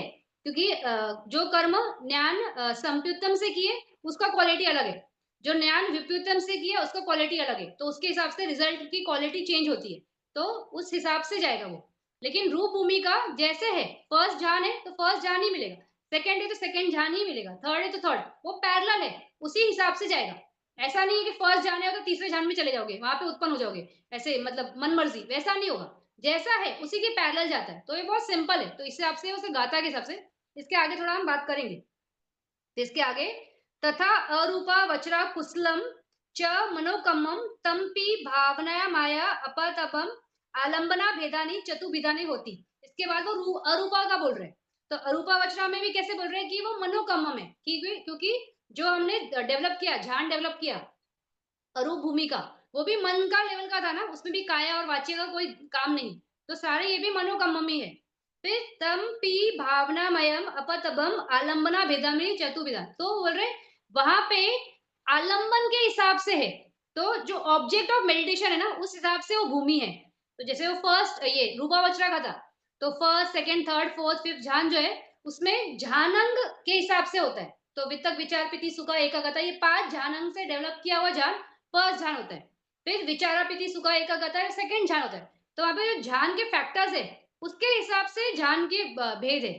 लेकिन इसमें अरूप में आलंबन यानी ऑब्जेक्ट ऑफ मेडिटेशन के हिसाब से, तो जो फर्स्ट अरूपावचरा ये चित्त है, कौन सा, आकर्षण जन आयतन, तो वहां पे आकाश को आलंबन बनाया गया, यानी जो स्पेस है जो खाली जगह है उसको ऑब्जेक्ट ऑफ मेडिटेशन बना के जो डेवलप होता है, तो आकर्षण चिन्ह आयतन, इस तरह का अरूप भूमि का आपको रिजल्ट आता है।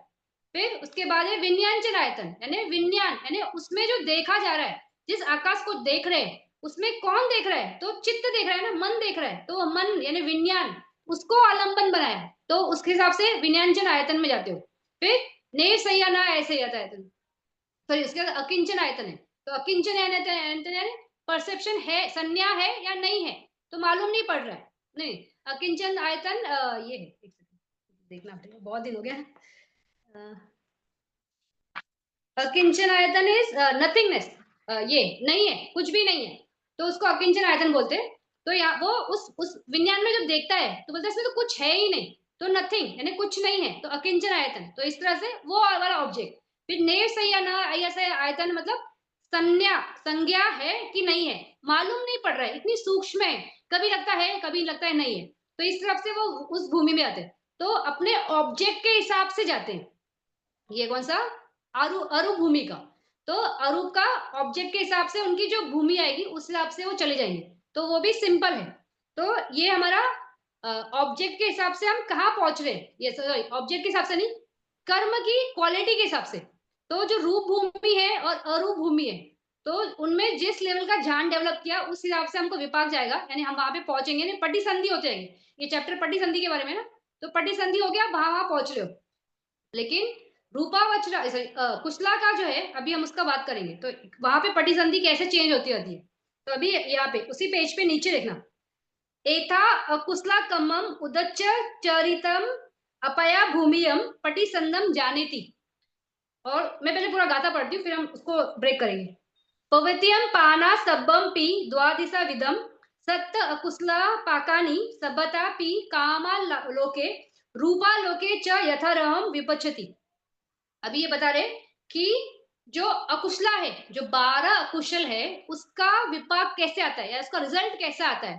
तो फर्स्ट लाइन, एथा अकुशला कम्मम उदच्च चरितम अपया भूमियम पटिसंधिम जानेति, तो वो बोल रहे कि जितने 12 अकुशल है, तो 8 लोभ के, 2 दोष के, 2 मोह के, ये 12 अकुशल में से जो एक चित्त है, उदच संप्युतम जो है ना, उपेक्षा सहगतम, उदच सहगतम, ये चित्ता जो है मोहा वाला, वो बोल रहे हैं कि वो पटिसंधि नहीं देता है। पटिसंधि नहीं देता यानी क्या है कि ये एक चित्त छोड़ो, तो 12 में से एक निकला तो 11, 11 चित्त पटिसंधि दे सकते हैं। पटिसंधि यानी क्या, वो आपको किसी और नए भव में ले जाएंगे। लेकिन ये जो उदच है इसमें इतनी क्वालिटी नहीं है, यानी उसमें इतनी ताकत नहीं है कि वो आपको किसी भव में पटक सके, तो वो आपको किसी भव में ले नहीं जा सकता है। फिर उसमें वो बोल रहे हैं कि ये आगे अपया भूमियम, तो अकुशल से चित्त से किया हुआ कर्म हमें अपाय भूमि ही ले जाता है, तो हम या तो नरक चले जाएंगे, या तो हम जानवर योनि में चले जाएंगे, या हम पेटा में चले जाएंगे, या असुर में चले जाएंगे। तो इस तरह से ये 4 भूमि में ले जाने वाले जो हमारे कर्म है, तो वो कौन से थे, हमारे अकुशल थे। तो जो हमने गलत किया, लोभ के चलते किया, दोष के चलते किया, मोह के चलते किया, तो इनमें से ये कोई भी एक चित्त मरने के टाइम कोई भी एक चित्त ऊपर आया और वो हमको ले गया, इस 4 जगह ले गया, तो ये हमारी क्या होगी, हमारी अपाय भूमि की पटिसंधि हो गई। किस वजह से हुई, हमने जो अकुशल किया, तो अकुशल चित्त से किया हुआ कर्म हमें इन भूमियों में ले जाता है, तो ये एक। फिर इसमें से 12 जो हमारे अकुशल चित्त है, उसमें से उदच जो है वो हमें पटिसंधि नहीं दे सकता। क्यों नहीं दे सकता है, क्योंकि उदच का मीनिंग क्या है कि बेचैनी, रेस्टलेस, तो जैसे आप अगर बेचैन हो तो क्या होता है, क्वालिटी ऑफ माइंड कैसे रहेगा, एकदम वीक क्वालिटी है ना, तो उसमें ताकत नहीं है कि किसी चीज को पकड़ सके। तो पटिसंधि देना यानी किसी नए भव में ढकलना, वहां पे पहुंचाना, ये बहुत बड़ा काम है, इतना छोटा मोटा काम नहीं है। तो जिस चीज में खुद में ही ताकत नहीं है, तो वो नए भव को कैसे पकड़ेगा, तो पकड़ ही नहीं सकता है, तो पकड़ नहीं सकता है इसलिए वो पटिसंधि नहीं दे सकता है। तो जैसे एक बहुत बड़ी सेना है, तो सेना का सेनापति होता है ना, तो एक हेड होता है, मिनिस्टर होता है, जो आगे खड़ा होता है, और वो अकेला लेकिन पूरी लड़ाई लड़ सकता है क्या, नहीं लड़ सकता है ना, उसको बाकी के लोग भी लगते हैं, यानी पूरी सेना लगेगी तभी वो सेनापति है। अकेला सेनापति क्या कर लेगा, लेकिन वो सेनापति पूरी सेना के साथ जाएगा तो लड़ाई जीत सकता है ना। तो उस तरह से ही उदच है, वो अकेला खुद में कुछ नहीं कर सकता है। तो भले वो 12 चित्तों में एक चित्त है, लेकिन उसमें खुद में एक स्ट्रॉन्ग क्वालिटी नहीं है, वो विदाउट बाकियों के सपोर्ट के कुछ नहीं कर सकता है। अब ये जो बाकी के चित्त है, जैसे हमारे लोग के चित्त है, तो उसमें देखो दिट्ठी के साथ किया हुआ या दिट्ठी के बगैर किया हुआ यानी माना, तो वो फिर दोष का क्या है, जो दोष के साथ किया, और जो मोहा का चित्त है विचिकिचा और उदज, तो विचिकिचा। तो अगर आपको ध्यान में है, हमारे जो 14 अकुशल चेतसिक है, उसमें मोहा, अहिरी, अनुत्तप, उदच्च, ये जो चार है ये कॉमन कैटेगरी में आते हैं। उसके बाद दिट्ठी का आएगा, लोभ, दिट्ठी, माना, फिर दोसा, ईसा, मचर्या, कुकुच, तीना, मिदम, विचिकिचा, ये बाकी के बचे 10। ये 10 अलग से एक चेतसिक है, मतलब अलग अलग है। तो जितने भी देखो चित्तास है, उसके हिसाब से सारे के सारे अपने आप में एक ताकत रखते हैं ना, लेकिन उदच क्या है, कॉमन कैटेगरी में है, वो खुद भी ताकत नहीं है। विचिकिचा के टाइम वो नहीं आएगा, वो विचिकिचा के साथ भी वो रहेगा, देखो उदच भी आता है विचिकिचा, क्योंकि ये कॉमन है ना, लेकिन इसके साथ जा सकता है, लेकिन अकेले में वो खुद में एक चित्त नहीं, मतलब एक वो क्वालिटी नहीं है। तो इसके लिए विचिकिचा जो है पटिसंधि नहीं दे सकते। तो ये याद रखना है कि 12 अकुशल में से सिर्फ 11 ही है जो हमें भव दे सकते हैं, उदच नहीं। लेकिन उदच का भी रोल है। तो अभी इसके आगे वाली जो गाथा है, पवतियम पाना सब्बम पी द्वादिशा विदम सत्त अकुशला पाकानी सब्बता पी कामा लोके। तो उतना ही सिर्फ पवतियम, पवतियम यानी क्या, एक बार जीवन चालू हो गया, यानी पटिसंधि के बाद जो जीवन धारा चालू होती ना, उसको बोलते हैं पवती काल, यानी प्रेजेंट टाइम, अभी क्या। तो मान लो आप इसमें का नरक में हो, या जानवर योनि में, या जब पेटा में हो, या असुर में, जिस भी 4 भूमि में चले गए, तो उस टाइम पे ये लेकिन ये क्या बोल रहे हैं, सबतापि कामालोके, सबतापि कामालोके यानी सारे काम लोग। तो सारे काम लोग यानी हमारा भी, ये हमारा मनुष्य लोग भी आएगा, मनुष्य लोग भी आएगा, और इसके ऊपर की भूमिया जो है ना उसमें भी आएगी। तो इसमें कैसा होता है कि जब एक बार आपने इसमें भव में पहुंच गए, तो बाकी के 12 वो बोला है ना यहाँ पे पूरा, पवत्यम पाना सब्बम भी द्वादिशा विदम, द्वादिशा यानी 12, ये 12 जो चित्त है, उससे जो हमने कर्म किया है ना, तो उसकी वजह से जो अकुशल अहेतुक विपाक चित्तास है ना, वो वाले भी, और ये 12 भी, यानी 12 अकुशल और वो 7 कौन सा, अकुशल विपाक वाले अहेतुक चित्त, वो 7, ये सारे पवती काल में आपको रिजल्ट दे सकते हैं। तो ये 12 अकुशल भी देंगे, काम लोग है तो उसमें आएगा ही आएगा। फिर आप इस नीचे वाली भूमियों में, तो भी ये 12 के 12 जो अकुशल थे उनका रिजल्ट भी आएगा, और ये जो हमारे अकुशल विपाक है उनका रिजल्ट भी आते ही रहता है, इस तरह से। तो ये काम लोग का। उसके आगे बोल रहे रूपा लोके च यथारम विपचति, तो बोल रहे हैं कि रूप भूमि जो है वहां भी इनका रिजल्ट आता है, किसका, अकुशला का। तो अकुशला का भी, और 7 अकुशल विपाक जो हेतुक चित्त है ना उसका भी। लेकिन वो बोल रहे हैं रूपा लोका च यथारहम, यथारहम यानी अकॉर्डिंग टू कंडीशन, जैसा है। तो कैसा है वो कैसे बोलेंगे, तो रूप भूमि जो है वहां पे, क्योंकि वो ब्रह्मा है और वो लोग ज्ञान की वजह से वहां पे गए, तो उनके संतान में ना दोष चित्त नहीं होता है, तो वहां पे 12 अकुशल ना होके 10 अकुशल होते। तो इस तरह से वो 10 अकुशल चित्त यानी 12 में से 10। तो यहाँ पे अकॉर्डिंग टू कंडीशन क्या, रूप भूमि है तो दोष की चित्त नहीं है, तो 10 अकुशल चित्त है तो वो 10। और उसके बाद ये जो है सत्य अकुशल विपाका नहीं बोले ना, तो 7 अकुशल में वहां पे 7 ना होके घाना, जीवा, काया, ये 3 नहीं होंगे, यानी 4। तो 4 अहेतुक विपाक अकुशला, वो वाले, तो वो उस टाइप के वहां पे उनको रिजल्ट दे सकते हैं या देते हैं, जैसा भी कंडीशन होगा। अगर कुछ हुआ तो अकुशला का आएगा, तो ये वाले वहां पे रिजल्ट दे सकते हैं। तो इस तरह से ये अकुशला का बता रहे हैं। तो ये अकुशला का, क्लियर है ना? इसके आगे चलते हैं, क्योंकि थोड़ा सा ये समझना थोड़ा सा डिफिकल्ट हो जाता है कि क्या बोला जा रहा है। तो ये बोल रहे हैं अकुशला में कि आपको एक बार जो 12 अकुशल है, उसके हिसाब से 12 अकुशल में से सिर्फ 11 ही आपको पटी संधि दे सकते हैं। यानी वो 12 में से कोई भी एक चित्त मरने के टाइम ऊपर आएगा और वो हमको इन 4 भूमियों में ले जाएगा, अपाय भूमि में ले जाएगा। इसके अलावा ये अकुशल और भी कहाँ रिजल्ट देते हैं, वो बोल रहे हैं। तो ये अकुशल रिजल्ट तब भी देते हैं जब हमारी जीवन की धारा चालू रहती है। तो 12 अकुशल सारे के सारे इस काम भूमि में 12 के 12 अकुशल अपना रिजल्ट देंगे। तो लोभ से हमने जो कर्म किया रहेगा उसका रिजल्ट आएगा, दोष का है तो उसका आएगा, फिर ये मोह का है उसका आएगा, या हम जो उस टाइम पर भी नया कर्म बनाते जाते हैं, तो वो चलते रहता है। तो उसी तरह से अहेतुक विपाक जो अकुशल वाला है, तो हमारे लाइफ में भी ना कुछ बुरा चलते रहता है ना, कुछ आंखों का बुरा, कुछ हमने देखा, कुछ सुना, किसी ने बोला, या कुछ भी है। तो इस तरह से ये भी चलते रहते हैं। तो काम भूमि में ये आते ही रहते हैं। तो इस तरह से काम भूमि में, उसी तरह से रूप भूमि में भी अकुशल का आता है रिजल्ट। तो उस टाइम पे वहां पे 12 ना होके 10 अकुशल चित्त ही जा सकते हैं, रिजल्ट दे सकते हैं, क्योंकि दोष वहां पे नहीं है। तो 10 वैसे वो अपना रिजल्ट दे सकते हैं, या देंगे, या वो अपना वो करेंगे। जैसे कोई है ब्रह्मा, कुछ वहां पे लोभ उसमें आ सकता है या कुछ वो कर सकता है, तो उस हिसाब से वो 12 अकुशल उस तरह से उत्पन्न हो सकते हैं।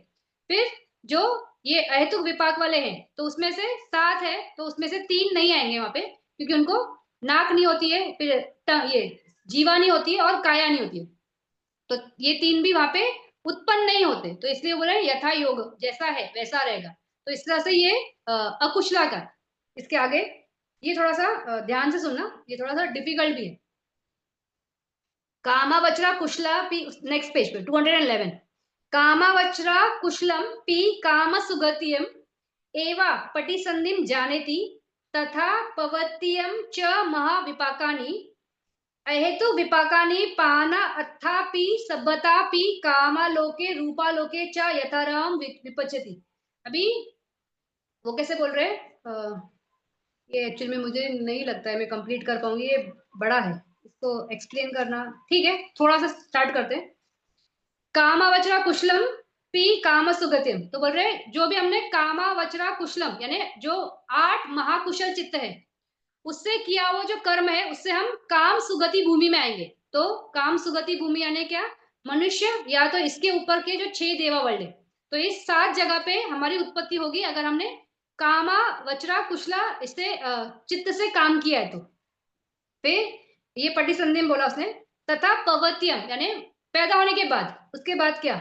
च महाविपाकानी, तो पैदा होने के बाद जो 8 महाविपाक चित्त है ना, वो हमें रिजल्ट देते रहते। तो जो देखो किसी का अगर काम भूमि में मनुष्य लोक में अच्छा ये है फैक्टर्स से पैदा हुआ है, तो उसके लाइफ में अच्छी अच्छी कंडीशंस आते हैं ना, तो वो महाविपाक से ही आएगा ना, क्योंकि उसने जो किया उसका रिजल्ट आ रहा है, जो किया उसका रिजल्ट है। तो महाविपाक के चित्त वहां पे होंगे। उसी तरह से अहेतुक विपाका पाना अथापि सभ्यतापि कामालोके रूपालोके चौयतर में, तो वैसे ही बोल रहे हैं अहेतुक विपाक। लेकिन यहाँ पे अहेतुक विपाक जो है वो 8 महाकुशल, सॉरी महाकुशल 8 कुशल अहेतुक जो है वो वाले की बात कर रहे हैं। जब हमने अकुशला बोला था, तो वहां पे वो 7 अकुशल अहेतुक वाले थे, विपाक वाले।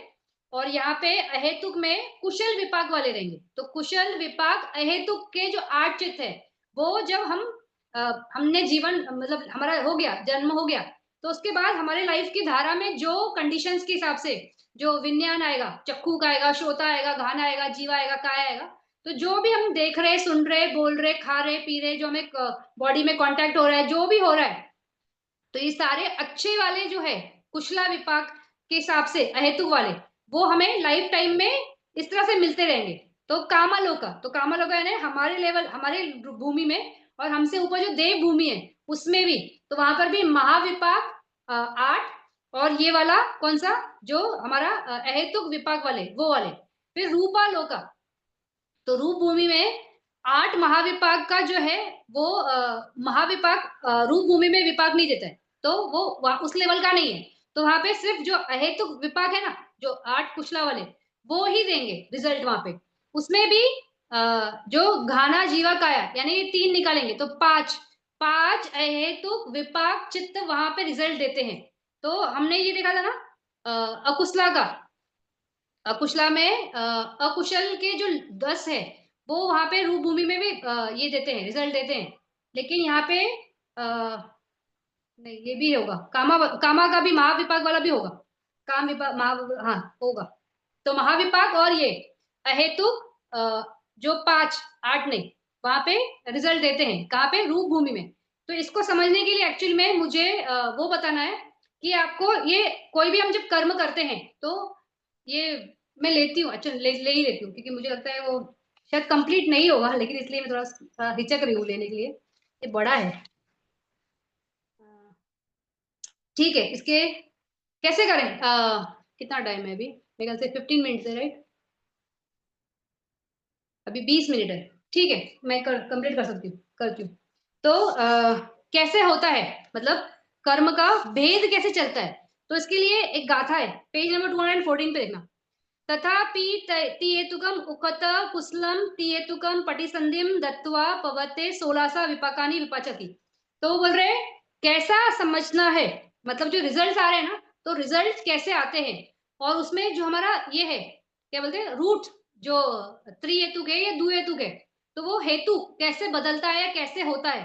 तो उसके लिए फर्स्ट वाली लाइन जो है, तथापि तियेतुकम, तियेतुकम यानी अलोभ अदोष अमोह, उसके साथ जो किया हुआ ओखथ, ये एक शब्द है, ये याद रखना। कुशलम त्रिहेतुकम पटिसंधिम दत्वा पवते 16 विपाकानि। तो बोल रहे हैं कि जब जब हम 3 हेतु से कोई कर्म करते हैं और वो ओखता है, ओखता यानी उत्कृष्ट बोलते हैं ना, बहुत अच्छा, उसको ओखता बोलते हैं। तो उस हिसाब से अगर कोई आपने कर्म किया तो आपकी जो पटी संधि होगी वो त्रिहेतुक होगी, यानी कि आपको क्वालिटी ऑफ ये रहेगा ना, जो लाइफ बोलो या आपका चित्त का क्वालिटी बोलो, ये बहुत हाई लेवल का रहेगा। तो 3 हेतु से आपकी नए भाग में आप जाओगे। और उसके बाद पवते है 16 सा, 16 सा है 16, तो 16 में विपाकानी विपचती। तो ये कैसे है 16, तो ये इसको इससे समझते हैं, एक डायग्राम से समझेंगे। जब आप 8 महाकुशल चित्त है ना, तो 8 महाकुशल,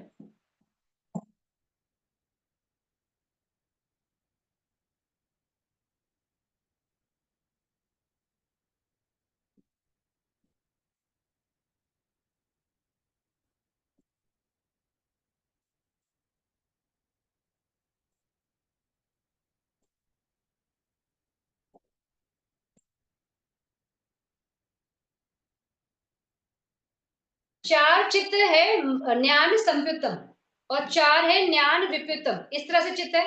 तो ये भेद क्या है कि ये त्रिहेतुक है और ये द्विहेतुक है।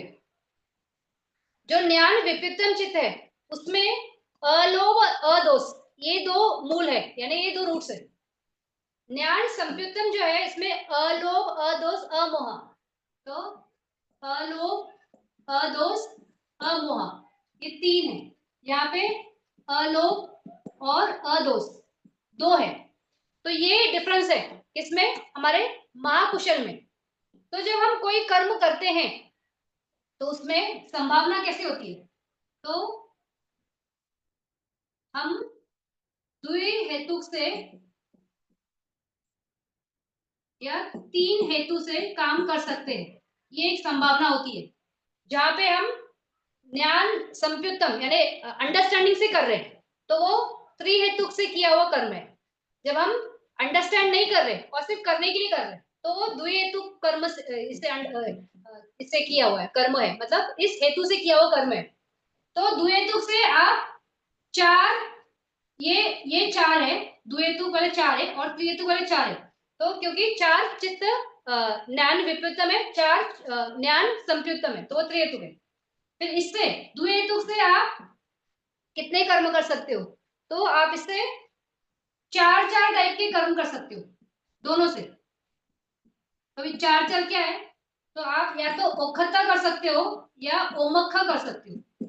उसी तरह इसी तरह से 4 उखत कर सकते हो या 4 ओमख कर सकते हो। अभी उखत यानी मैंने अभी बताया कि उत्कृष्ट, वैसे ओमख यानी कि का ये हीन, मतलब अच्छा क्वालिटी नहीं।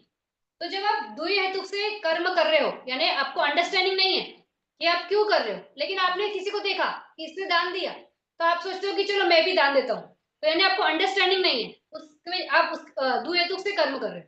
इस कर्म को करते वक्त आप इसको उत्कृष्ट क्वालिटी से कर सकते हो या ओमक क्वालिटी से कर सकते हो, यानी कि अच्छी क्वालिटी से, अच्छी भावना से कर सकते हो या हीन भावना से कर सकते हो। उसी तरह से त्रिहेतुक से, यानी अंडरस्टैंडिंग है, सब कुछ है कि क्यों करना है, तो उसको उत्कृष्ट क्वालिटी से कर सकते हो या ये लो क्वालिटी से कर सकते हो। तो ये होता कैसे है, जैसे मान लो आप द्विहेतुक से कोई कर्म कर रहे हो, यानी आपने किसी को देखा दान देते वक्त, और आप सोच रहे हो कि मुझे भी दान देना है, फिर आपने दान दिया। तो दान देने का 3 लेवल है ना, दान देने से पहले, दान देने के टाइम और दान देने के बाद। तो दान देने से पहले भी आप बहुत खुश हो कि मुझे दान देना है, देते वक्त भी है और देने के बाद भी है, लेकिन अंडरस्टैंडिंग नहीं है कि मैं क्यों कर रहा हूँ, सिर्फ किसी को फॉलो करने के हिसाब से, लेकिन आपका मन का लेवल आपने चेंज नहीं किया, तो इसको बोलते हैं उत्कृष्ट लेवल से किया, मतलब आपने अच्छे से किया, जितना आपकी समझ थी उससे आपसे किया।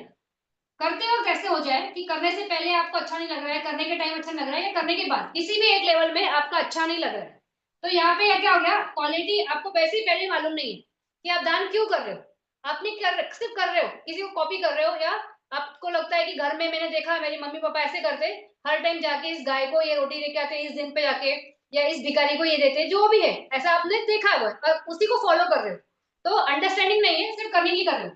फिर करने के टाइम मान लो किसी गाय को रोटी देने जा रहे हो, तो वो वहां गाय नहीं मिल रही है, तो गुस्सा आ रहा है कि क्या ये इतनी गर्मी में बाहर निकलना पड़ा, जाके देना, क्या मुझे ही पड़ी है क्या, ऐसे मतलब मन में चिंतन चल रही है बीच में।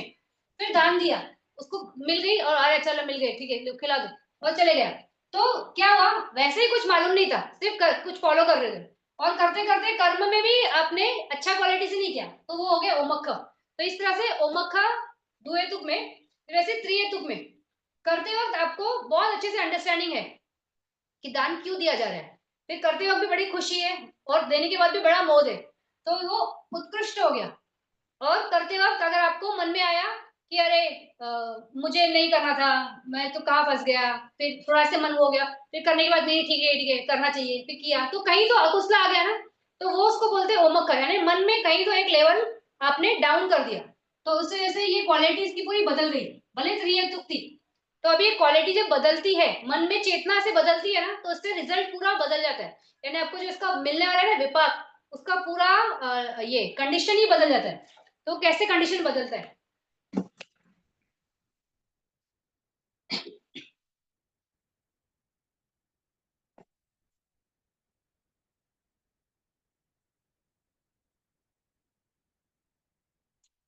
जब आप कोई कर्म करते हो और बहुत उत्कृष्ट त्रिहेतुक से करते हो, तो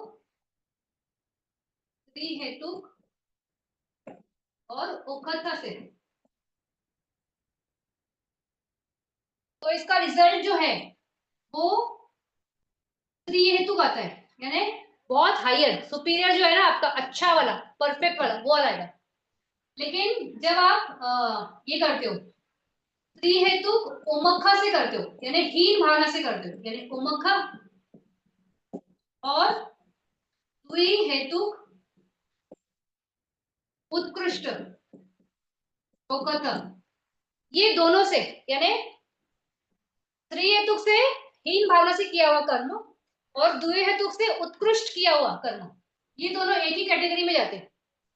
तो द्विहेतुक ओकत और द्विहेतुक ओमख, ये हमें द्विहेतुक प्रतिसंधि देता है, भले यहाँ पे त्रिहेतुक था, लेकिन त्रिहेतुक करते वक्त आपने अपनी क्वालिटी बदल दी ना, तो यहाँ से क्या हो गया, आपका डिमोशन हो गया, आप ना नीचे आ गए। आप पैदा हुए थे त्रिहेतुक, लेकिन इसके आगे अगर आपका ये रिजल्ट, ये वाला चित्त आया मरने के टाइम पे, तो आपको द्विहेतुक वाली प्रतिसंधि देगा वो, यानी आपको कॉलेज, आपको ये विपश्यना नहीं मिलेगी, प्रज्ञा नहीं रहेगी, तो आपका लेवल नीचे आ गया।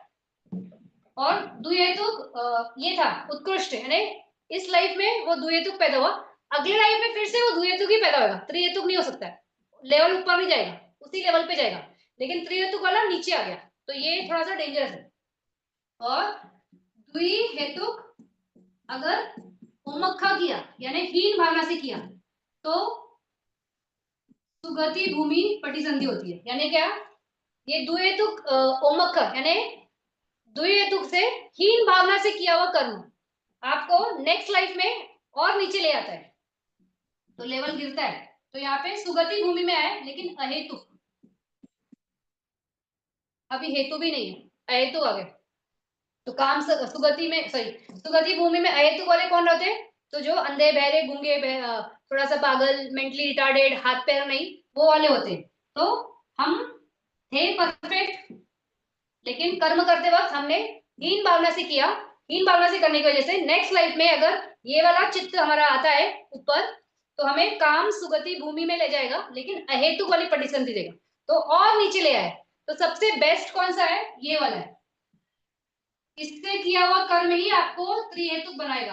कौन सा, कर्म करने से पहले, कर्म करते वक्त और कर्म करने के बाद मन की चेतना को कुशला ही रखना है, तो आप हम हमेशा त्रिहेतुक पटिसंधि में जाओगे। कर्म करते वक्त दोनों तीनों लेवल में से एक लेवल भी गड़बड़ कर दी तो आप त्रिहेतुक ओमख में आ गए, वहां पे आए तो आप द्विहेतुक यानी नीचे आ गए। और द्विहेतुक है और वो बहुत अच्छा उच्च में किया तो भी उसी लेवल में पहुंचोगे, उससे ऊपर जा नहीं सकते क्योंकि वो उसमें कैपेसिटी नहीं है ना, प्रज्ञा नहीं है, तो कैपेसिटी नहीं है तो द्विहेतुक ही आएगा।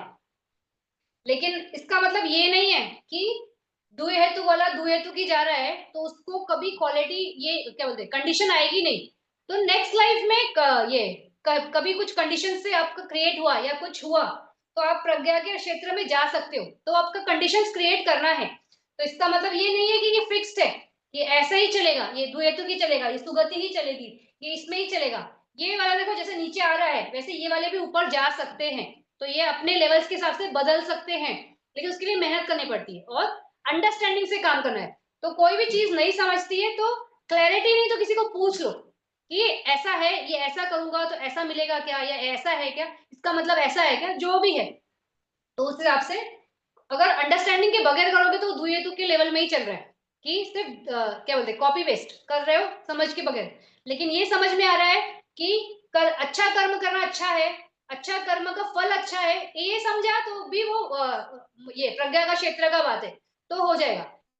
लेकिन जैसे होता है ना बहुत लोग कि जो पूजा पाठ में बड़े ये रहते हैं निपुण और बहुत आगे रहते हैं, तो वो लोग ये करते हैं कि ग्रंथों में लिखा है कि 16 सोमवार करना या इतना श्रावण का ये उपवास करना या ये करना, तो उसमें प्रज्ञा कहाँ है, वो सिर्फ बोल रहे हैं ना कुछ कट कॉपी पेस्ट, मतलब किसी ने बताया करा, लेकिन तुमको समझ वो क्यों कर रहे हैं, वो पहले कोई क्वेश्चन करे ना कि क्यों कर रहे हैं, इसको करने से होगा क्या। हाँ, अगर वो व्यक्ति उपास करते वक्त अपने आप को शील में रखे कि जितने दिन मैंने उपास रखा है ना उतने दिन में किसी से झूठ नहीं बोलूंगा, मैं कोई चोरी नहीं करूंगा, मैं किसी को मारूंगा नहीं, किसी का ये नहीं, तो शील की वजह से उसका वो प्रज्ञा का क्षेत्र शुरू होगा कि धीरे धीरे उसको समझ आएगी।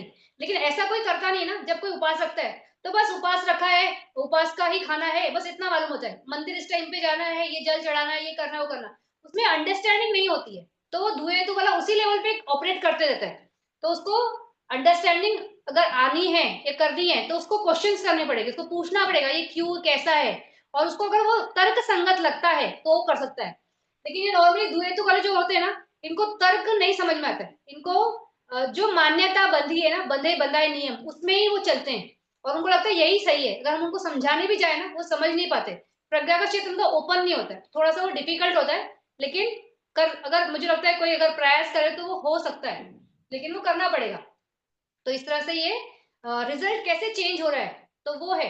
तो अगर त्रिहेतुक भी आप हो यानी आपने कोई ऐसे पर्सन हो जो इस लाइफ में त्रिहेतुक हो, लेकिन कर्म करते वक्त अगर आपने अपने हिसाब से कंडीशन बदल दी कि कर्म करते वक्त कहीं तो खींच आ गया मन में कि मैंने क्यों किया, मुझे नहीं करना था, देना नहीं था, ये इसके बोलने से किया बस हो गया, तो आपने अपनी क्वालिटी बदली तो आप त्रिहेतुक होते हुए भी नीचे आ जाओगे।